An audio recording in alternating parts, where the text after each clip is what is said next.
When we're new to skating and we want to get our very first pair of boots, we often begin with a beginner set of skates, and we quite often will ask our coach, which ones do you recommend? So I figured I should try a few. I'm going to be giving my ice dance boots and parabolic blades a rest for this evening and seeing what it's like to skate on a beginner set of boots. We'll start off by seeing what in the range of £50 will get you, and if we splash out a little bit more and go over £100, is it really worth the difference? First up, let's have a look at the SFR Galaxy. Around £60 will get you a light support boot with a little bit of padding inside and a basic steel blade. And next up, I don't even know how to pronounce this brand, but they're Italian, so they must be good. Seeming like a steal at £50, again we have light support, less padding and a basic steel blade. The blades seem exactly the same on the Rochas and the SFR Galaxy. The crafting of the rocker and also the pick are arranged to minimise the chances of unintentional contact with the ice. This makes them less suitable for spins and jumps. I'm not gonna lie, I am a little apprehensive as it's been a long time since I've skated in entry-level equipment. They look pretty though. I hate you.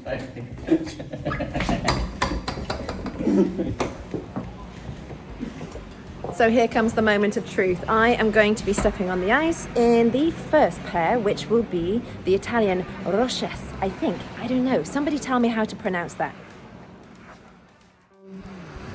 Coach Marika undergoes baptism of fire. Here we go. Italian skates. So scared! Our cameraman is Coach Chris today, so if you hear raucous laughter as I fall over perhaps, Chris.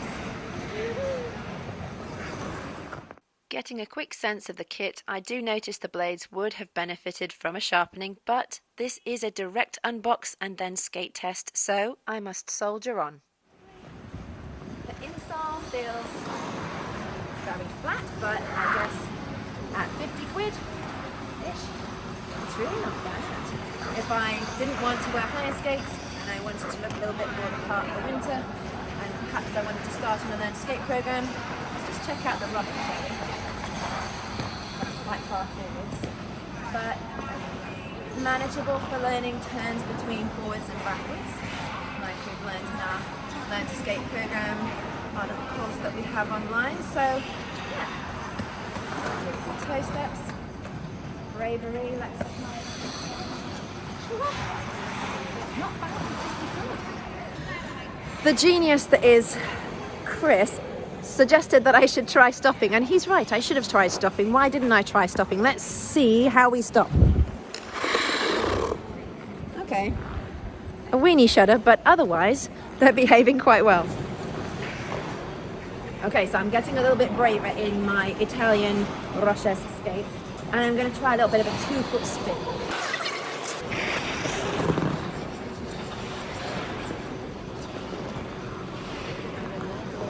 I'm not sure if I'm quite brave enough to do a 1-foot spin, mostly because I'm so used to my own equipment and I feel like I might go head over heels since I'm doing this all at very short turnaround and I've got a bit of work to do later on.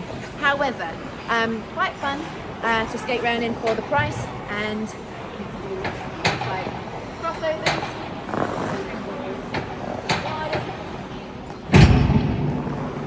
Yeah, they're all right.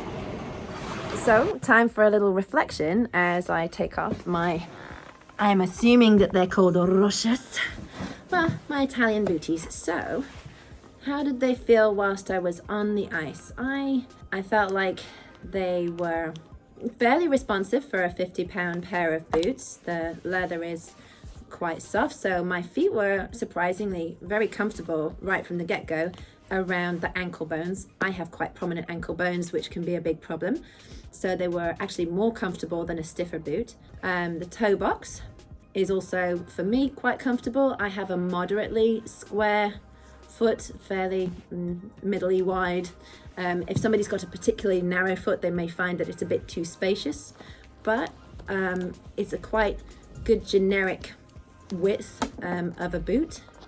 It's very important that when we do our boots that we make sure that we really get the laces to embrace, get the boot to embrace the arch of the foot. That's one of the reasons why I could skate reasonably well on these skates the first time out. So the tongue is quite soft, but they're fleecy on the inside. It wasn't causing many major issues. I was skating lightly, so obviously if I was skating more aggressively I might start to feel a little bit of a lace bite here, but that said, it's actually been really quite a not a bad experience for such a bon marché pair of boots.